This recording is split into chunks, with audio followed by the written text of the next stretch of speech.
आपने इस वीडियो पे क्लिक किया है तो आप एक क्लास 10 के स्टूडेंट हैं जिसने 2 महीने कुछ नहीं पढ़ा, और इस टाइम पे ऐसे लोग आपको ऐसी ऐसी मोटिवेशन बांटेंगे कि आपने कुछ नहीं पढ़ा, आप माँ बाप का नाम डुबा दोगे, आप तो जिंदगी में कुछ नहीं कर सकते, 2 महीने बर्बाद कर दिए। ओ भैया मेरी बात सुनो, you are just in class 10 मेरे बच्चों। 10th क्लास में इतनी कोई हार्डकोर मोटिवेशन की तुम्हें ज़रूरत नहीं है। Enjoy your life. 2 महीने खेल भी लिया तो कोई बात नहीं, तुम्हारे पास पूरा टाइम बचा है। बस तुम्हें एक आइडिया चाहिए कैसे टॉप करना है, क्या क्या चीजें पढ़नी है। सीबीएसई का पेपर उठाओ, हर साल लास्ट ईयर पेपर हुआ था, ऐसे टिक मार्क करके दिए थे बच्चों को क्वेश्चन, सेम पेपर छपता है हर साल। सीबीएसई के पास कुछ नया नहीं है पूछने के लिए, सेम क्वेश्चंस को कॉम्पिटेंसी बेस्ड, केस बेस्ड कर करके बनाता रहता है, क्वेश्चन सेम होते हैं। क्वेश्चन पेपर्स खोल लेना, every time you will see same set of questions are being asked from same topics जो आपको पता होता है कि इंपॉर्टेंट है। तो थोड़ा दिमाग लगा के पढ़ाई करो, बट मेरे से पूछो तो एक ही चीज बेस्ट है कि रोज रोज थोड़ा थोड़ा पढ़ो, ताकि चिल करके 10th में 95% से ऊपर लेके आ सको। तो सबसे पहले तो तुम्हें यार एज एन इंडिविजुअल कोई मोटिवेशन की जरूरत नहीं है। 10th क्लास का बच्चा बड़ा होता है, समझदार होता है, उसको पता है कब पढ़ना है। मेरे से लिख के ले लो पेपर पे, अगर तुमने मुझे पूरा साल फॉलो किया, तुम हो ही नहीं सकता कि कहीं पे चूक जाओ। ऐसी चीजें तुम्हें मैं बताऊंगी जो बच्चों को नहीं पता होती है, जो सिर्फ एक टीचर्स को पता होती है, बच्चों को ट्रैप में डालने के लिए जानबूझ के बोली जाती है ताकि वो ऐसा एंशियस फील करे। तो ध्यान से मेरी बात सुनना, एक एक चीज मेरी ध्यान से सुनना। इससे पहले वीडियो स्टार्ट हो, हम दूसरों का एक दूसरे पे ट्रस्ट होना जरूरी है। मेरे को तो आप पे पूरा ट्रस्ट है, लेकिन आपको भी अगर मुझ पे ट्रस्ट है तो प्लीज कमेंट सेक्शन में लिखना, yes we trust you the and we are definitely going to perform our 100%। आप स्टार्ट करते हैं यार बैकलॉग से। जून से स्टार्ट करने का मतलब क्या है, आपके बहुत सारे बैकलॉग्स होंगे, आपने 2 महीने में जो भी चैप्टर्स नहीं पढ़ा या जो भी सेल्फ स्टडी नहीं करी, उस वजह से आपके बैकलॉग्स क्रिएट है। अब बच्चा बेवकूफ़ी क्या करता है, पहले ना जब मैं 10th में थी, मैं क्या करती थी, कोई चैप्टर है वो छूट गया तो मैं ना उसी पुराने चैप्टर को पकड़ के पढ़ रही हूँ। पर मैंने ये रियलाइज बहुत बाद में किया, जून जुलाई के टाइम पे, कि यार जो टीचर्स पढ़ा रहे हैं मेरा वो फिर से छूट रहा है और वो फिर से बैकलॉग्स बन रहा है। तो सबसे बेस्ट तरीका क्या है कि हर दिन का 30 मिनट्स फिक्स कर दो। 30 मिनट्स वो टाइम है जिसमें सिर्फ और सिर्फ आप बैकलॉग्स करोगे। तो हर दिन आपको 30 मिनट्स निकालने हैं कि 30 मिनट मुझे बैकलॉग्स करने हैं। ये मैं उन दिनों की बात करी जब आप स्कूल भी जा रहे हो, ट्यूशन भी जा रहे हो। जैसे ही आपको लगा कि मेरे पास तो यार छुट्टी आ रही है, 2 दिन की छुट्टी है, सैटरडे संडे छुट्टी है, या फिर मेरे पास समर वेकेशंस है, तो उस टाइम पे आप अपने बैकलॉग्स का टाइम बढ़ा के 2 से 3 घंटे कर सकते हो। ये चीज दिमाग में रखो, बैकलॉग्स रोज के रोज पढ़ने, रोज 30 minutes you have to invest. कुछ टॉपिक्स पढ़ो, खत्म हो गया, क्योंकि अभी 2 महीने गए हैं तो ज्यादा बैकलॉग नहीं होगा, तो टाइम के साथ साथ वो खत्म हो जाएगा। लेकिन साथ साथ में करना क्या है, आपको जो भी स्कूल और कोचिंग में पढ़ाया जाता है, फॉर एग्जाम्पल आपको स्कूल में 5 टॉपिक पढ़ाए, घर आओ, स्कूल के वो 5 टॉपिक तुम्हारे दिमाग में होने चाहिए। इतने बेहतर तरीके से पढ़ दो कि तुम अगले दिन जब स्कूल जाओ तो वो टॉपिक तुम 6 लोगों को पढ़ा सको। इतना सा काम तुम्हें बस करना है। फिर जब तुम कोचिंग गए, कोचिंग में तुम्हें कोई टॉपिक पढ़ाया, 7 टॉपिक 8 टॉपिक, अलग अलग चैप्टर्स हो सकते हैं डेफिनेटली, बट जितने चैप्टर का जितना पोर्शन पढ़ाते हैं, बस घर आके उतने ही टॉपिक्स अच्छे से समझो। अगर स्कूल में नहीं समझ आया, घर आओ, यूट्यूब वीडियो खोलो, बहुत सारे यूट्यूबर्स ने वीडियोस बना रखी है, पढ़ा रखा है, खोलो, पढ़ो और समझो। जितना भी पढ़ाया है हर दिन उसको फिनिश करना है, और विद 100% डेडिकेशन। मेहनत में कंजूसी नहीं करनी, मेहनत में कंजूसी करोगे तो आखिरी में तुम्हारे नंबर भी कम आएंगे। ये चीज याद रखना, मेहनत 100% करते हैं। 80% मेहनत करने का मन होना जिस दिन उस दिन मत पढ़ना, कोई फायदा नहीं है। ईदर यू गिव योर 100% और you don't study at all, यही एक फॉर्मूला है। ठीक है, समझ आया? रोज 30 मिनट बैकलॉग्स को देंगे और उसके अलावा हम रोज के रोज रेगुलर स्टडी करेंगे। बहुत सिंपल सोबर सी बात हो गई। अब यार कोई भी चैप्टर उसको पढ़ना कैसे, सबसे ज्यादा प्रॉब्लम है। सारे बच्चे मेजरली, मैंने कल टेलीग्राम पे पोस्ट डाला, ठीक है, इंस्टाग्राम पे भी डाला कि तुम मेरे को ये बताओ तुम एक चैप्टर कैसे पढ़ते हो। 99% बच्चों की अप्रोच चैप्टर को पढ़ने की बहुत ही ज्यादा ड्रास्टिक है। वैसे आप चैप्टर से पढ़ोगे ना अगर, तो आप बोर्ड्स में नंबर नहीं ला सकते। बोर्ड्स का पैटर्न वैसे पढ़ के नहीं होता। सबसे पहली चीजें क्या करनी है, ये 7 मैजिकल स्टेप्स हैं, इन्हें फॉलो कर लिया तो आपको कोई भी चैप्टर बहुत बेहतरीन तरीके से आता होगा, और आप 1% स्टूडेंट्स में से होगे जो लिटरली 98 या 99% की कैटेगरी में बैठा होगा। सबसे पहला क्या है यार, सबसे पहले तो आपको स्कूल, कोचिंग या ट्यूशन में कभी भी कोई चैप्टर पढ़ाया जाता है तो पहले उसे पढ़ो।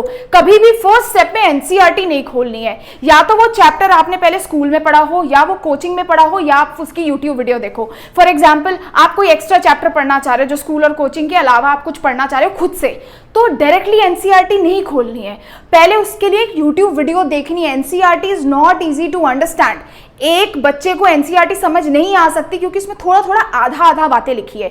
तो सबसे पहले या तो आपका वो चैप्टर ट्यूशन में पढ़ा हो, या कोचिंग में, या यूट्यूब वीडियो में, उसके बाद open your NCERT text book, now you know the chapter. अब उसके बाद एक एक पॉइंट लिख दो। एक पेज अब पढ़ लिया, समझ आ गया चैप्टर क्या है, लिखना शुरू करो, एनसीईआरटी रीड करो। जितनी भी इंपॉर्टेंट पॉइंटर्स हैं जो एमसीक्यूज बनेंगे वो यहीं से बनते हैं। एनसीईआरटी से कोई भी लाइन एमसीक्यू की फॉर्म में छप के आ सकती है, और फिर बच्चा बोलता है कि एमसीक्यू आउट ऑफ सिलेबस आते हैं, यहीं से बन के आते हैं। एनसीईआरटी जब तक बेटा 100% नहीं हो जाती, किसी दूसरी किताब में हाथ मत लगाना। पहले ही मैं बता रही हूँ, एनसीईआरटी टेक्स्ट बुक की एक एक लाइन जो भी इंपॉर्टेंट है उसे गोला कर दो, साइड में लिख दो बुक के। हर एक चीज, इवन जो बॉक्स में भी चीज है ना, आपको पता होनी चाहिए।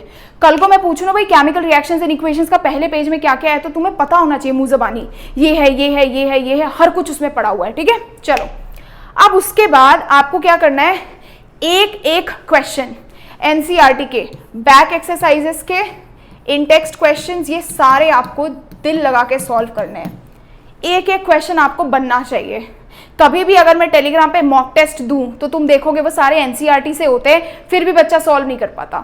तो भाई पूरा का पूरा एनसीईआरटी इन टेक्स्ट क्वेश्चन, सीबीएसई का क्वेश्चन पेपर उठाना लास्ट ईयर का, और उसके बाद एनसीईआरटी की टेक्स्ट बुक खोलना, कितने क्वेश्चन तुम्हें सेम छपे हुए मिलेंगे। तो ये वाला गलती नहीं करनी, एक एक क्वेश्चन एनसीईआरटी का होना चाहिए। इतने दुनिया बच्चे दुनिया जहान की किताबें खरीद लेते हैं, ये बैंक वो बैंक, तुमने एनसीईआरटी के क्वेश्चंस कर लिए? जब तक नहीं करें नहीं करनी है बुक। ठीक है, नेक्स्ट चीज, अब नेक्स्ट स्टेप क्या है यार, बच्चों से पूछना। लास्ट के 2-3 महीने में ना बच्चा सिर्फ एक ही चीज ढूंढता है, वो है पीवाईक्यूज। कोई पिछले साल के क्वेश्चन पेपर्स दे दे, और सॉल्व पता है कब करते हैं, 2 दिन पहले, 3 दिन पहले एग्जाम से, और तब उन्हें पता चलता है कि यार शेट, उन्हें पता होता है कि ये क्वेश्चन आएगा ही आएगा, बट फिर भी वो एग्जाम में गलत करके आते क्योंकि टाइम ही नहीं होता उनके पास उसे सॉल्व करने के लिए। तो पीवाईक्यूज यार दिमाग में रख लो, दुनिया की सबसे बेहतर इन्वेस्टमेंट है क्लास 10th के बच्चे के लिए। सीबीएसई का क्वेश्चन पेपर अगर उठा लिया ना, और उसके बाद पिछले 2 साल का क्वेश्चन पेपर उठा लिया, तुम्हें हर साल का क्वेश्चन पेपर पिछले साल से रिपीटेड दिखेगा, सेम टू सेम क्वेश्चंस, बस थोड़ी बहुत लैंग्वेज चेंज हो जाती है। हो सकता है कि कोई क्वेश्चन पिछली बार 3 नंबर में आया हो तो इस बार 5 नंबर में आ जाए। तो पीवाईक्यूज यार आपको डेफिनेटली हेल्प करेंगे। जैसे ही कोई चैप्टर कवर किया, तुरंत उसके पीवाईक्यूज, पिछले साल क्वेश्चन पेपर्स में जो जो क्वेश्चंस हैं वो अलग से एक नोटबुक बना के सॉल्व करो, पढ़ो, क्वेश्चन सॉल्व करो कि पिछले साल क्या क्वेश्चंस आ रहे हैं, तो तुम्हें पता चलेगा कि ये टॉपिक इंपॉर्टेंट है। और मैं तुम्हें गारंटी देती हूँ ना, पीवाईक्यूज से बाहर से क्वेश्चंस नहीं आते। इसके लिए यार तुम मेरी ये पीवाईक्यू सीरीज रिकमेंड कर सकते हो, स्कोर 100, ये हर एक सब्जेक्ट की मैंने ऑलरेडी बना रखी है। इसमें मैंने पिछले 12 साल के सीबीएसई के सारे क्वेश्चन पेपर्स सॉल्व करके डाल दिए हैं, और ये सब as per the latest syllabus है, यानी कोई भी एक क्वेश्चन ऐसा नहीं है जो सिलेबस से बाहर से है। इसमें all India, Delhi, outside Delhi सारे पेपर्स हैं। और साथ में जब तुम कोई भी चैप्टर पढ़ोगे, फॉर एग्जांपल तुमने केमिकल रिएक्शंस एंड इक्वेशंस पढ़ा, अब तुम्हें क्वेश्चन सॉल्व करने हैं पिछले साल के, तो उससे पहले तुम्हें एक ऐसी चीट शीट्स भी मिलेगी हर एक चैप्टर से रिलेटेड। ये चीट शीट्स है, ये ग्रामर की चीट शीट्स है, ये ऐसी चीट शीट्स है ग्रामर की जो मैंने खुद ने बनाई है, फॉर्मूलाज खुद क्रिएट करे, निमोनिक्स। लास्ट मिनट में इसको पढ़ना है आपको। चैप्टर खत्म किया, चीट शीट्स पढ़ी, तुरंत अभी से ही, लास्ट का वेट मत करो, ये तो बेवकूफी है, अभी से सॉल्व करना शुरू करो। अभी से तुम्हें अपने मार्क्स फिक्स करने, तुम्हें पता चल जाएगा। आज से 2 महीने बाद तुम मुझे आके पढ़ा रहे होगे कि दीदी ये पर्टिकुलर क्वेश्चन इंपॉर्टेंट है, हमें तो पता है। तो ये स्कोर 100 बुक्स, ये आप ले सकते हो, ये डिस्काउंट पे है अमेजॉन एंड फ्लिपकार्ट पे, आपको लिंक नीचे मिल जाएगा। डिस्काउंट पे है अगले 24 आवर्स के लिए। और मैं बता रही हूँ, मेरी बुक से बाहर से अगर क्वेश्चन आ गया सीबीएसई में तो मेरा नाम बदल देना, लिटरली यहीं से पेपर आता है। पिछले साल के लाइव देख लो, क्वेश्चन पेपर्स देख लो, मैं कुछ नहीं बोल रही। पिछले साल की जो बुक थी ना पीवाईक्यूज की, उसके कमेंट सेक्शन देख लेना, बच्चों ने लिटरली क्वेश्चन नंबर लिखा है कि दीदी क्वेश्चन नंबर ये directly from your book page number this. क्योंकि ये पीवाईक्यूज है यार, ये मैंने क्वेश्चंस नहीं बनाए हैं, ये पिछले साल बोर्ड ने ही क्वेश्चन पूछे हैं। तो ये बुक्स आप ले सकते हो, ये आपके लिए इन्वेस्टमेंट है, कोई टाइम पास चीज नहीं है। पीवाईक्यूज करने के बाद क्या करना है भाई, आपको हर एक चैप्टर को 3 टाइम्स रिवाइज करना है। अब रिवाइज करने की भी ना एक टेक्निक होती है। क्या टेक्निक होती है? पहला रिवीजन आप खुद के साथ करोगे, आपने खुद से रिवाइज किया, आप खुद से बैठे, आपने खुद से रिवाइज किया। दूसरा रिवीजन आप डिस्कस करोगे, यानी कोई एक फ्रेंड है जिसका भी वो चैप्टर हो गया, आप उसके साथ वो चैप्टर डिस्कस करोगे, क्योंकि आप सेकेंड टाइम पे वो चैप्टर आपको और अच्छे से रिकॉल होगा। जब हम किसी से बातें करते हैं ना तो हमें ज्यादा टाइम तक याद रहती है। अगर मैं तुम्हें बोलूंगी कि भाई ये पर्टिकुलर चीज तो ऐसी होती है, तुम्हारे दिमाग में वो बैठेगी क्योंकि तुमने डिस्कस की है, तो इसीलिए इससे मेमोरी और स्ट्रांग होगी। और थर्ड रिवीजन में तुम किसी को वो चीज पढ़ा दो, किसी 2 बच्चों को, 3 बच्चों को, उसके बाद तुम अगर चैप्टर भूल गए तो मेरे पास आना, जिंदगी में नहीं भूल सकते। अपने तक नॉलेज रखोगे ना तो तुम्हारा कुछ नहीं बनने वाला, बताते रहो लोगों को। और लास्ट में होता है सैंपल पेपर, ये तुम्हारा होता है अक्टूबर नवंबर के टाइम पे। ये 6 तरीके से एक चैप्टर कर लिया, कोई नहीं रोक सकता तुम्हें 98% लाने से।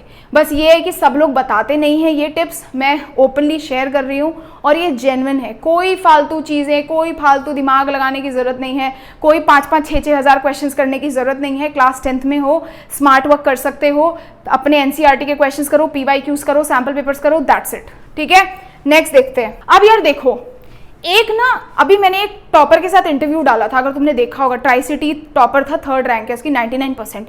उसने एक बात बोली थी कि मुझे ना सोशल साइंस दीदी बिल्कुल पसंद नहीं थी, बट जब समर वेकेशंस आए मैंने सोशल साइंस के 8 to 9 चैप्टर्स कंप्लीट पढ़ लिए थे।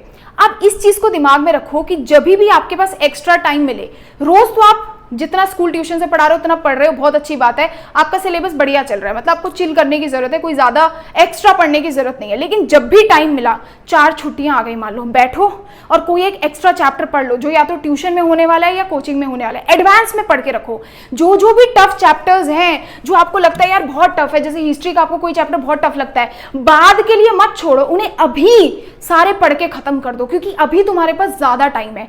जो भी टफ चैप्टर्स है, ज्यादा वेटेज वाले चैप्टर्स है, उन्हें एडवांस में पढ़ लो। समर वेकेशंस आई, ये मत सोचो कि जितना स्कूल में चल रहा है मैं तो उतना ही पढ़ूंगा, एक्स्ट्रा पढ़ के रख दो। हिस्ट्री बेकार लगती है तो हिस्ट्री खत्म कर दो। कई बच्चे ऐसे करते हैं, मैंने जैसे पर्सनली समर वेकेशन में अपनी मैथ्स खत्म करती थी, क्योंकि मुझे मैथ्स में ये था कि मुझे थोड़ा सा डर लगता था, तो मैंने सारी मैथ्स समर वेकेशंस में ही लिटरली खत्म कर दी थी। बाकी सब्जेक्ट इतना नहीं पढ़े थे क्योंकि मुझे पता था मैं पढ़ लूंगी। तो कोई एक चीज मेजर चंक कहीं ना कहीं से खत्म करके रखो जिससे तुम्हें डर लगता है। हिस्ट्री के 2 चैप्टर्स टफ लगते हैं, उसको खत्म कर दिया। जब भी टाइम मिलता है, स्कूल में मान लो 3 दिन की छुट्टियां आ गई, उस पर बैठो और कुछ चैप्टर्स एडवांस में खत्म कर लो। इससे तुम्हें बहुत हेल्प मिलेगी आगे चल के। जब इतना प्रेशर हो गया ना, हाफ ईयरली का भी, प्री बोर्ड्स का भी, बीच में टेस्ट भी हो रहे, प्रोजेक्ट्स भी आ रहे हैं, तो उस टाइम पे अगर तुमने ये टफ चैप्टर्स पढ़े होंगे तो तुम्हारे लिए काम बहुत ज्यादा आसान हो जाएगा। तो है ना कि खाली समय बर्बाद नहीं करना है। आगे समझ में। लास्ट स्टेप क्या है भाई, जो भी टेस्ट हो, चाहे वो टेस्ट बेटा 3 नंबर का क्यों ना हो, उस 3 नंबर के टेस्ट के लिए ना पूरी शिद्दत के साथ पढ़ना है। पहले दिन से अगर टॉप स्कोरर में रहोगे ना क्लास में, तो बोर्ड्स में कभी नंबर कम नहीं आएंगे।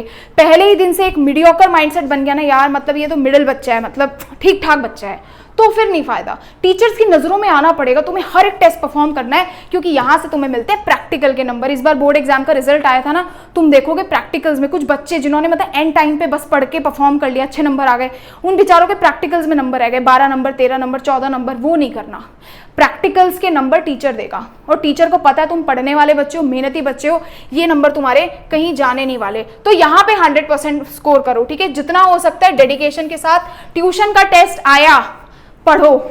ये नहीं कि यार मैं तो होमवर्क कर रहा हूं, क्या हो गया भैया होमवर्क क्यों करना है तुम्हें बैठ करके। टीचर को बोला भाई ये चैप्टर पढ़ा है, चैप्टर पूछ लो मैम, होमवर्क में मैं टाइम वेस्ट नहीं करूंगा, मेरे पास इतना फालतू टाइम नहीं है होमवर्क करने का। एक दिन या तो डिले करके दिखा देना, इतना कुछ नहीं हो गया। अपने सेक्रीफाइसेस सीखो।